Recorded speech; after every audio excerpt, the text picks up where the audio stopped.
नमस्कार, final cut देख रहे हैं आप सब। मैं हूं आपके साथ साहिल के। नजर डालते हैं फाइनल कट में कुछ खास और अहम खबरों के ऊपर। विधानसभा चुनावों का ऐलान होते ही जम्मू के जिला चुनाव अधिकारी ने चुनावों की तैयारियां शुरू कर दी हैं। जम्मू जिले की 11 विधानसभाओं के रिटर्निंग ऑफिसरों ने भी कमर कस ली है।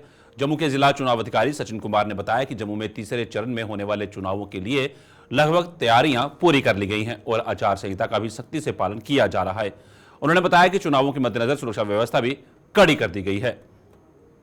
देखिए, इस बार जो जम्मू ज़िले में 11 असेंबली कॉन्स्टिट्यूंसीज़ हैं, तो असेंबली कॉन्स्टिट्यूंसीज़ के लिए हर असेंबली 11 हमारे ऑरओज़ भी हैं, जो रिटर्निंग ऑफिसर्स भी हैं।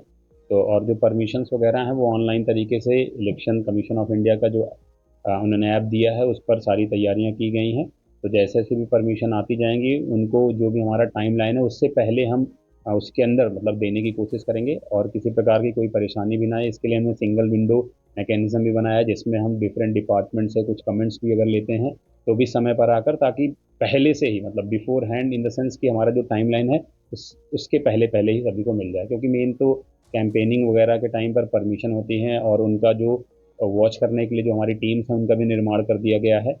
और जो हमारी फ्लाइंग स्क्वाड टीम है, ऑर्डर्स कर दिए गए हैं और भी टीम्स का ऑर्डर किया जा रहा है, कर भी दिया गया है, ताकि फिर ग्राउंड पर टीम्स मौजूद रहें और पूरी तरीके से जो मॉडल कोड ऑफ कंडक्ट है उसको इन्फोर्स करा सकें। सुरक्षा के लिए पूरे इंतजाम है। आज मीटिंग भी ली गई है, उसमें एसएसपी साहब भी मौजूद थे। तो जो हमारा पार्लियामेंट्री इलेक्शंस में सुरक्षा था, उससे कहीं ज़्यादा सुरक्षा इस बार भी की जाएगी, ताकि किसी को कोई दिक्कत ना आए। देखिए, इस बार श्री बूढ़ा अमरनाथ जी की पवित्र छड़ी आज सुबह पुंछ से चलकर मंडी स्थित मंदिर में पहुंची, जहां उसका जोरदार स्वागत किया गया। श्री बूढ़ा अमरनाथ जी की मंदिर में पवित्र छड़ी को गार्ड ऑफ ऑनर देने के उपरांत वैदिक मंत्रोच्चारण व पूजा अर्चना के बाद मंदिर में स्वयंभू शिवलिंग पर स्थापित कर दिया गया। अगले 3 दिनों तक श्रद्धालु देवी पार्वती और भगवान भोलेनाथ की प्रतीक पवित्र छड़ी का दर्शन पूजन कर पाएंगे। छड़ी मुबारक के श्री बूढ़ा अमरनाथ मंदिर में स्थापित किए जाने के साथ ही शिव भक्त दर्शन पूजन और जलाभिषेक के लिए कतारों में लगे। पवित्र छड़ी को आज सुबह पुंछ के दशनामी अखाड़े से स्वामी विश्वनाथ नंद सरस्वती जी महाराज ने मंडी के लिए रवाना किया था।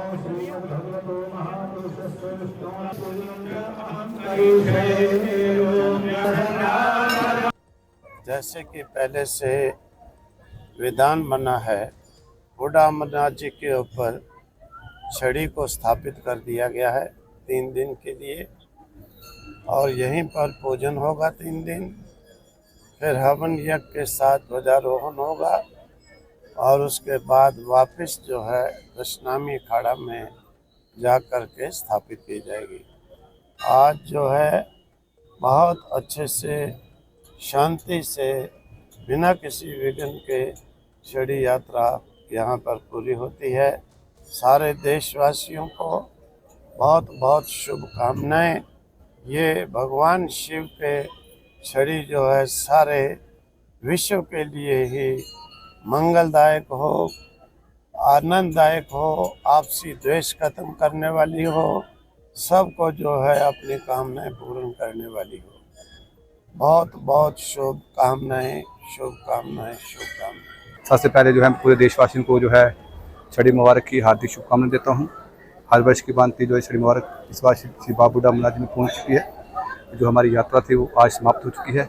जो एडमिनिस्ट्रेशन की यात्रा चल रही थी, छड़ी मुबारक जो आज यहाँ पहुँच चुकी है। स्वामी जी द्वारा छड़ी जो यहाँ रखी गई है बाबा बूढ़ा अमरनाथ जी भक्तों के दर्शन के लिए। ये छड़ी जो है आज 17 को यहाँ रहेगी, 18 को यहाँ, 19 को रक्षाबंधन है। रक्षाबंधन के दिन यहाँ पर बहुत बड़ा भंडारा होगा, दरवाजे चेंज होगा, यज्ञ होगा। फिर जो 19 को सुबह जो छड़ी यहाँ से वापस दक्षिण में खड़ा पहुँच के कितना उत्साह है। आप देखोगे इस बार जो है यात्रा में बहुत उत्साह रहा। जितने भी पूरे देश से जितने भी हमारे राज्य हैं वो यहाँ पर आए, उन्होंने दर्शन किए और चले गए। और जो है हमारी अभी जो यात्रा जो चल रही है, अभी लाखों के हिसाब से जो है भक्तों ने यहाँ दर्शन किए वो कर रहे हैं।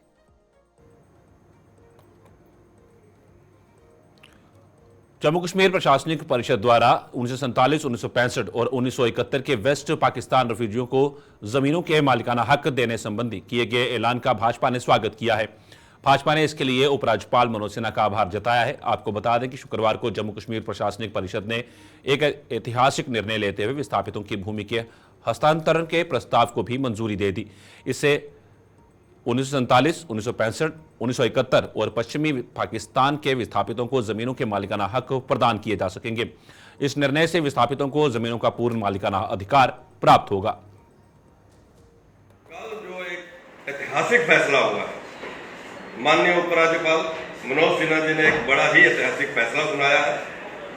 उसके लिए हम माननीय प्रधानमंत्री नरेंद्र भाई मोदी जी, माननीय गृह मंत्री अमित शाह जी और माननीय उपराज्यपाल मनोज सिन्हा जी का धन्यवाद करते हैं। जम्मू कश्मीर विस्थापित समाज की तरफ से, जम्मू कश्मीर के जो हमारे वेस्ट पाक के हमारे जो रिफ्यूजी हैं उनकी तरफ से, कि एक बड़ा और ऐतिहासिक फैसला कल सुनाया गया है। 1947, 1965 और 1971 की 30,000 से, उस समय के 30,000 से ज्यादा परिवारों को, जो जिन जमीनों के ऊपर वो बैठे हुए थे, अवैक्यू प्राप्ति की जिन जमीनों के ऊपर वो बैठे हुए थे, कस्टोडियन लैंड के ऊपर वो बैठे हुए थे, उनको कल जो है मालकाना हक दिए गए हैं, ओनरशिप राइट दिए गए हैं। ये एक बड़ा फैसला है। इस फैसले को लेकर भारतीय जनता पार्टी पूरे तरीके से हम जम्मू कश्मीर के एलजी मनोज सिन्हा जी का धन्यवाद करती है। जम्मू में आज हुई बारिश फिर से लोगों के लिए आफत साबित हुई। बारिश शुरू होने के चंद मिनटों के बाद ही जम्मू के जीएमसी अस्पताल में इमरजेंसी के बाहर पानी की झील बन गई, जो यहां आने वाले मरीजों और उनके तीमारदारों के लिए आफत साबित हुई। बारिश के पानी की निकासी का कोई इंतजाम न होने से इमरजेंसी के बाहर हमेशा ही ऐसे हालत पैदा हो जाते हैं और जीएमसी प्रशासन मूक दर्शक बना हुआ है।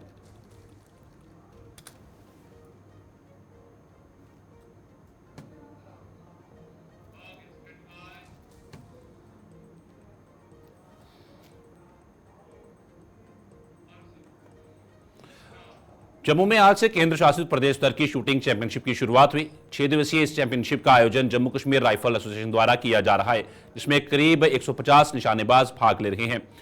इनमें से कुछ निशानेबाज राष्ट्रीय एवं अंतर्राष्ट्रीय स्तर पर भी उम्दा प्रदर्शन कर चुके हैं।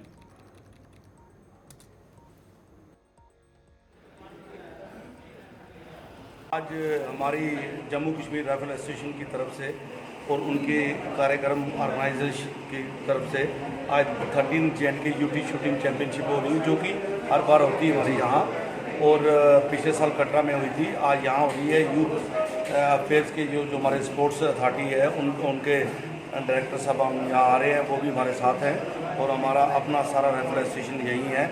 और कम से कम अप्रॉक्सीमेटली हमारे यहाँ 150 शूटर्स जो पार्टिसिपेट कर रहे हैं, और वो शूटर हैं जो नेशनल इंटरनेशनल में भी पार्टिसिपेट करके आए हैं। जम्मू शूटिंग में सबसे आगे बड़ी अच्छी रेस में आगे जा रहा है, और हमें उम्मीद है कि ये शूटिंग जो हमारा चैंपियनशिप हो रही है, इसमें जम्मू के जितने भी लोग हैं, जितने सिटीजन हैं, जो लाइक माइंडेड लोग हैं, जो स्पोर्ट्स अथॉरिटी के लोग हैं, हमारे स्पोर्ट काउंसिल वाले हैं, हमारे क्लब वाले हैं, हमारे जितने भी ऑर्गेनाइजेशन वाले हैं, सब लोग मिलजुल के कर रहे हैं। और इस उम्मीद से हम रखते हैं कि बच्चे अच्छा परफॉर्म करेंगे, उनकी जो बच्चों का एक उनको कॉन्फिडेंस मिलेगा, और हमारी एसोसिएशन की तरफ से इन बच्चों को हम बड़ी दूर आगे ले जाना चाहते हैं, और बच्चे हमारे होके भी आए हैं। तो इसी को देख के आज हमारे को बहुत प्रसन्नता हो रही है।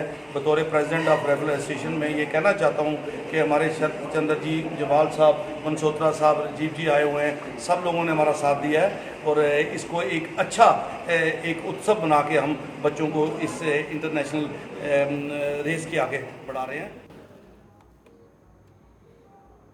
भारतीय जनता पार्टी की कश्मीरी पंडित विस्थापित इकाई ने विधानसभा चुनावों का ऐलान होते ही चुनावों की तैयारियां शुरू कर दी हैं। विधानसभा चुनावों को लेकर इकाई द्वारा जम्मू में आज एक बैठक की गई, जिसमें कार्यकर्ताओं को जरूरी दिशा निर्देश जारी किए गए। बैठक में पूर्व एमएलसी अजय भारती भी मौजूद थे। कश्मीर डिस्प्लेस्ड डिस्ट्रिक्ट की तरफ से आज हमारे कच्ची छावनी ऑफिस में एक इलेक्शन की मीटिंग हुई है। जैसे कि इलेक्शन कमीशन ऑफ इंडिया ने J&K स्टेट के लिए जो इलेक्शन अनाउंस किया है, 10 डिस्ट्रिक्ट जो कश्मीर में हैं जिनके इलेक्शन होने जा रहे हैं, विस्थापित लोग इन 10 डिस्ट्रिक्टों में रहते हैं। हम लोगों के पास जाएंगे, आग्रह करेंगे कि भारतीय जनता पार्टी के जो भी कैंडिडेट है, जिस डिस्ट्रिक्ट में या जिस कॉन्स्टिट्यूंसी में होगा, उसको वो वोट करे। इसके लिए यहाँ पर तैयारी हो रही है। हमारे पास वोटर लिस्ट भी आ गए, कुछ और भी जो सामग्री हमको चाहिए हम इलेक्शन कमीशन से मिल में लाएंगे, और आने वाले दिनों में हम इलेक्शन के लिए तैयारी करेंगे और भारतीय जनता पार्टी के कैंडिडेट को हम जिताएंगे। जम्मू कश्मीर में होने जा रहे विधानसभा चुनावों में भाग्य आजमाने जा रही ऑल अलायंस डेमोक्रेटिक पार्टी ने अपने पत्ते खोलना शुरू कर दिए हैं। पार्टी ने अपने दूसरे स्थापना दिवस पर टेलीविजनों, वीडीजी सदस्यों, बेरोजगारों व आवाम से कई वादे किए हैं। स्थापना दिवस पर जम्मू में आज आयोजित एक कार्यक्रम के दौरान पार्टी के जम्मू संभाग के अध्यक्ष अशोक काचरू ने चुनावों का ऐलान करने के लिए चुनाव आयोग का आभार जताया और वादा किया कि यदि उनकी पार्टी ये चुनाव जीतती है तो वह टेलीविजनों, वीडीजी सदस्यों, बेरोजगारों व आम लोगों की समस्याओं का हर हाल में समाधान करेगी। इस मौके पर कुछ नए लोगों ने ऑल अलायंस डेमोक्रेटिक पार्टी का दामन भी थामा। मैं शुक्रगुजार हूं इलेक्शन कमीशन ऑफ इंडिया का, जिन्होंने जम्मू कश्मीर के अवाम, बेरोजगार नौजवानों के हालात को मद्देनजर रखते हुए इलेक्शन करवाने का फैसला लिया। मैं जम्मू कश्मीर अवाम और बेरोजगार नौजवान, तमाम महकमा जात के डेलीवेजर्स, एसपीओ, वीडीजीज, आशा वर्कर्स, आंगनवाड़ी वर्कर्स को ये यकीन दिलाता हूं कि इस बार आपने Jammu Kashmir all alliance democratic party के अगर तमाम कंटेस्टिंग एमएलए को इस काबिल समझकर कामयाब करवाया तो आज मैं आपसे ये वादा करता हूं कि आप सबके वो तमाम मसाइल हल करूंगा जिनसे आप 75 सालों से महमूर रहे हैं, क्योंकि वोट से बढ़कर कोई ताकत नहीं। जम्मू के परेड इलाके की इंदिरा मार्केट के दुकानदारों की रोजी रोटी पर संकट आन पड़ा है। ये दुकानदार आज सुबह जब दुकानें खोलने पहुंचे तो नगर निगम द्वारा सभी दुकानें सील कर दी गई थी। इस मार्केट में 36 दुकानों को नगर निगम ने सील कर दिया है। दुकानदारों की माने तो वो पिछले कई दशकों से यहां अपनी रोजी रोटी चला रहे हैं और नगर निगम को किराया भी नियमित रूप से अदा कर रहे हैं। और तो और इन दुकानों पर स्मार्ट सिटी के डिजिटल नंबर भी लगाए गए हैं, लेकिन इसके बावजूद नगर निगम ने उनके पेट पर लात मारी है। हालांकि ये दुकानें क्यों सील की गई हैं, इस पर नगर निगम का कोई आधिकारिक बयान सामने नहीं आया है। जुड़ी हुई है, 300 बंदा हम लोग भूखे मर रहे हैं, हमें खाने को नहीं है, रातों रात सीज करके चले गए। छोटे छोटे बच्चे हमारे पढ़ रहे हैं, इन्होंने हमारी रातों रात दुकानें सीज कर दी। इसलिए हम रिक्वेस्ट करते हैं कि हमारी दुकानें खोली जाएं। कोई नोटिस नहीं दिया हमें इन लोगों ने, ये रात को खुद सीज करके चले गए सर। और हम रेंट दे रहे, सुनील गुप्ता नाम है मेरा, और रेंट दे रहे हैं हम विद इन टाइम इनको। और इनकी इन्होंने ये देखो ना, ये देखिए इन्होंने स्मार्ट सिटी के ये स्टिकर हमें लगाए हुए हैं और हमारे नंबर लगाए हुए हैं। और मेरी शॉप बिल्कुल सामने सुनील इंटरप्राइज, वो वाली शॉप है मेरी सुनील। मार्केट जो है म्यूनसिपैलिटी की है और यहाँ पर जो प्लेट बाहर लगी हुई थी वो म्यूनसिपैलिटी की थी, लेकिन वहाँ ये हटा दी गई है। हम 35 साल से यहाँ पर बैठे हुए हैं और किराया हम टाइम टू टाइम हर दे रहे हैं इनको। और किराया जो है विथ GST हम इनको पे करते हैं। और कोई आज तक 35 साल से हमने इनको कोई किराए का ऑब्जेक्शन नहीं किया, जितने किराया इन्होंने बढ़ाया है। हम किराया टाइम टू टाइम दे रहे हैं। ये हम जब सुबह जब आए दुकानें खोलने के लिए आए तो दुकानें जो हमारी सील थी। हम ये पूछना चाहते हैं कि टेबल पर क्या बात हुई हमारी, कोई मैसेज नहीं। ये 3 बजे रात को कोई मैसेज नहीं किया। 2 महीने पहले ऐसे बात किराया बढ़ाने की बात आती है तो हम आगे जब बुलाते हैं बात बैठ के बात करते हैं। ये दुकानदार जो 36 दुकानदार हैं पूरे दिन में बेचारे अपने व्यवसाय करके अपने घरों में गए होंगे और दिन के उजाले में सुबह जब जी आ रहे हैं और दुकानें जो है म्यूनसिपल कॉरपोरेशन की तरफ से सीज की हुई है। मैं म्यूनसिपल कॉरपोरेशन से पूछना चाहता हूँ कि ऐसी कौन सी मजबूरी है कि आपको रातों रात को ये दुकानें सीज करनी पड़ी। दिन को उजाला भी होता है, आप आते 10 बंदे 20 बंदे आते, इन दुकानदारों को इकट्ठा करते, इनके साथ बैठ के कोई मशवरा करते तो फिर कोई हल होता है। ये तो जम्मू में टोटल डिक्टेटरशिप की जा रही है। रात के अंधेरे में आते हैं और दुकानें सीज करके चले जाते हैं। 50 साल से जो लोग ये कारोबार कर रहे हैं ये कहाँ जाएंगे, ये कहाँ जाएंगे। जम्मू जो है आगे भुखमरी की ओर आपको पता जा रहा है। बाहर की दुनिया क्राइम रेट कितना बढ़ रहा हुआ है। ये लोग अपने बच्चे कहाँ से पालेंगे, अपने बच्चों का गुजर बसर कैसे करेंगे। इस फैसले पर पुनर्विचार जरूर करेंगे। जम्मू में आज नेशनल कॉन्फ्रेंस के कार्यालय में पत्रकारों के सवालों के जवाब में अजय श्रोत्रा ने बताया कि पार्टी कार्यकारी समिति भी उमर अब्दुल्ला से इस फैसले पर पुनर्विचार करने की गुहार लगा चुकी है। उम्मीद है कि उमर अब्दुल्ला पार्टी हित के लिए जरूर अपने फैसले से पलटकर विधानसभा चुनावों में अपनी दावेदारी जरूर जताएंगे। इससे पहले कार्यक्रम में कुछ लोगों ने नेशनल कॉन्फ्रेंस का दामन थामा, जिनका अजय श्रोत्रा ने पार्टी में जोरदार स्वागत किया। कि आपने नेशनल कॉन्फ्रेंस ज्वाइन की पर उनको जल्दी रणनीतियाँ ये रहेंगी कि नेशनल कॉन्फ्रेंस कामयाब हो और अपने तौर पर सरकार बनाए और लोगों की मुश्किलात को हल करे और लोगों को मुश्किलात से बाहर निकाले।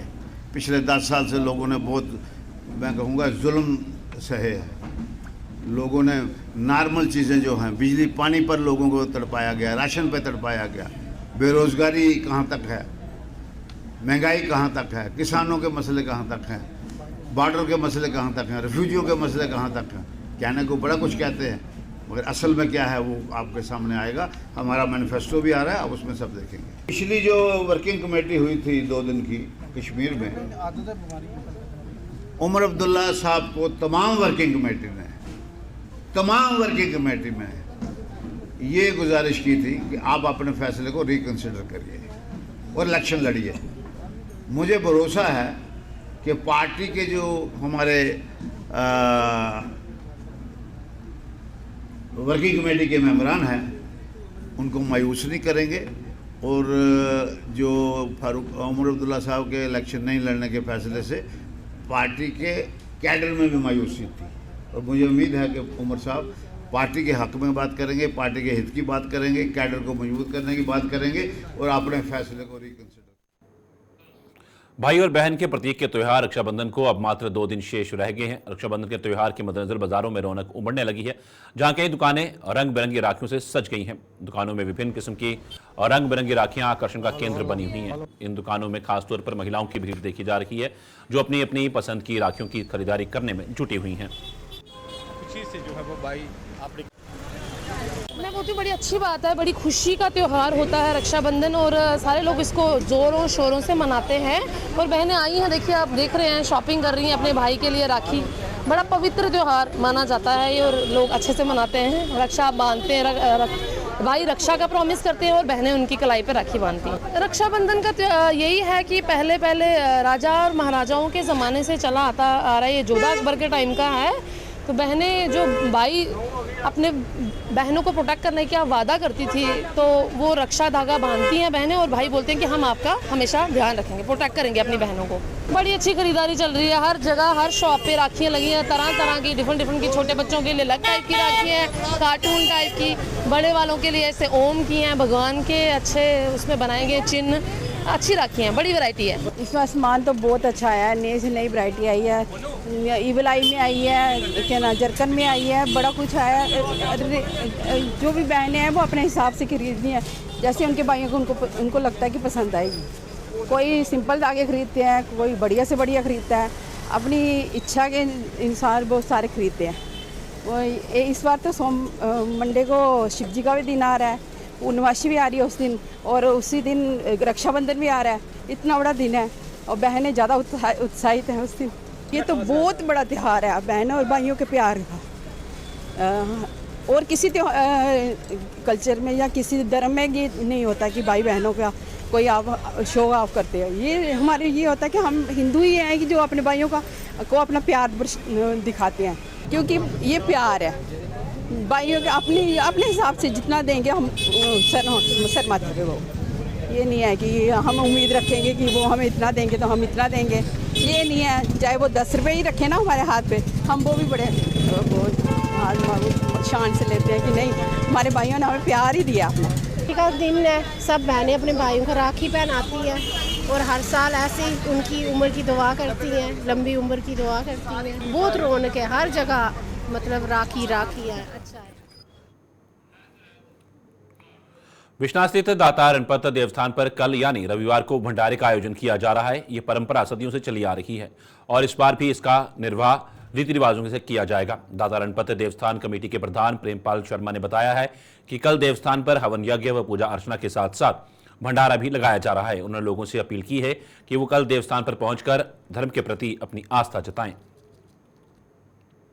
हर साल की तरह, क्योंकि कल भंडारा करा रहे हैं, जियां बड़ी पुरानी परंपरा रही है, सारे बुजुर्ग है वो भी करते हैं। साड़ी बारी आई, अस भी थे पूरे विधि विधान करने इतने दादा स्थान पर यज्ञ करने।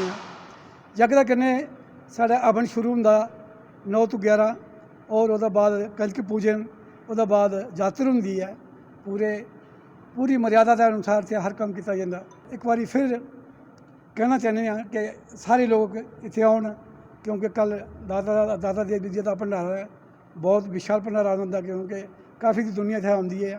इतने कोई मतभेद नहीं होंगे, हर बिरादरी के लोग, हर वर्ग का आदमी इतना आइए प्रसाद ग्रहण कर ज़्यादा देव ज़्यादा। कोलकाता के अस्पताल में महिला डॉक्टर के साथ हुई दरिंदगी के विरोध में देश भर में बड़े पैमाने पर प्रदर्शनों का सिलसिला जारी है। जम्मू संभाग के अस्पतालों में भी आज रेजिडेंट और डॉक्टरों ने प्रदर्शन किए और वो हड़ताल पर रहे। अस्पतालों में इमरजेंसी सेवाएं बदस्तूर जारी रही, लेकिन रेजिडेंट डॉक्टरों की हड़ताल का असर ओपीडी और सर्जरी पर देखा गया, जिसके चलते आज ओपीडी व ऑपरेशन थिएटर बंद रहे। जम्मू के जीएमसी अस्पताल, राजौरी के जीएमसी अस्पताल, जम्मू के डेंटल अस्पताल और आरएसपुरा उप जिला अस्पताल में रेजिडेंट डॉक्टरों ने कामकाज ठप रखकर सरकार से उनकी सुरक्षा के लिए कानून बनाने की मांग की। मेडिकल कॉलेज में जल्दी से जल्दी इमीडिएट एक्शन होना चाहिए, वहाँ जस्टिस मिलना चाहिए। Justice delayed mean justice denied. Second हमारी है कि ऑल इंडिया में सेंटर प्रोटेक्शन एक्ट लगना चाहिए डॉक्टरों को। ये वायलेंस अगेंस्ट डॉक्टर ये है, ये जितनी भी स्टडीज़ दिखाई जा रही है कि violence against doctor day by day बढ़े जा रहा है। उसके लिए एक ही सोल्यूशन है, सेंटर प्रोटेक्शन एक्ट। अब पैन इंडिया में एक ही डिमांड है सब डॉक्टरों की, सेंटर प्रोटेक्शन एक्ट। इसके सिवा हम और कुछ नहीं चाहते। बेटी का कि उसने जान भी निकली तो किस बुरे ढंग से उसकी जान निकली, तो ये सिर्फ उस रोष को प्रकट होने के लिए आए हैं।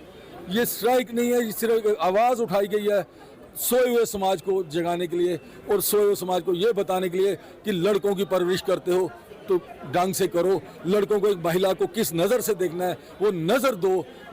लड़कों को किस महिला को कैसे इज्जत देनी है वो आप दिखाएं। कानून बदलने से कुछ नहीं होगा। 1980 में संजय चोपड़ा, गीता चोपड़ा कांड हुआ, कानून बदले, बिल्ला रंगा को फांसी हुई। 2012 में निर्भया हुआ, कानून बदले, फांसी हुई। अब 2024 में कलकत्ता, कितने कानून बदलोगे आप?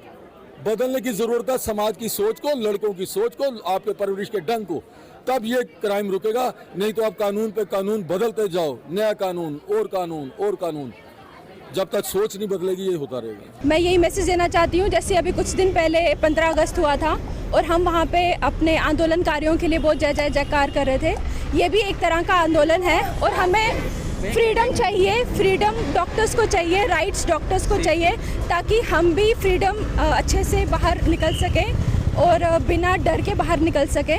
रात को अगर हमें घूमना हो, हम रात को बिना डर के बाहर निकल सकें। इस चीज़ की हमें फ्रीडम चाहिए। कोई भी आके कोई भी डॉक्टर को असॉल्ट कर जाता है और हम चुप करके देखते रहते हैं, पूरी दुनिया चुप करके देखती रहती है। बट अभी ये बहुत ज़्यादा हो चुका है, सर के ऊपर से पानी निकल चुका है। तो अभी हम इस चीज़ को बंद करना चाहते हैं और हमें जस्टिस चाहिए। हम चाहते हैं कि जहाँ पर भी डॉक्टर्स या जो भी स्टाफ नाइट ड्यूटी पे होता है वो पूरी तरह से सेफ हो। जब तक उसकी सेफ्टी इंश्योर नहीं होएगी तो आप कैसे अच्छा काम एक्सपेक्ट करते हैं। ये यहीं पर नहीं होता, बहुत जगह ऐसा होता है कि हमें कोई सिक्योरिटी प्रोवाइड नहीं होती है, हमारी फैसिलिटीज़ का ध्यान नहीं रखा जाता। तो ये एक आई ओपनर है सबके लिए। और जब तक कि उस बेटी के लिए हम जस्टिस नहीं लेंगे, हम लोग आराम से नहीं बैठेंगे। ये हम सब, इनफैक्ट इस पूरी सोसाइटी के लिए कॉल है कि we all should unite to deliver justice to that. Akhnoor के उपजिला अस्पताल में भी आज डॉक्टरों और पैरामेडिकल स्टाफ ने कामकाज ठप रखकर प्रदर्शन किया। इस हड़ताल से अस्पताल में इमरजेंसी सेवाएं ही जारी रही, जबकि अन्य सेवाएं प्रभावित रही। प्रदर्शन कर रहे डॉक्टरों ने बताया कि ऐसी वारदातों पर रोक लगाने के लिए कानून को वजूद में लाना तो जरूरी है, लेकिन साथ ही साथ लोगों को भी अपनी मानसिकता बदलनी होगी।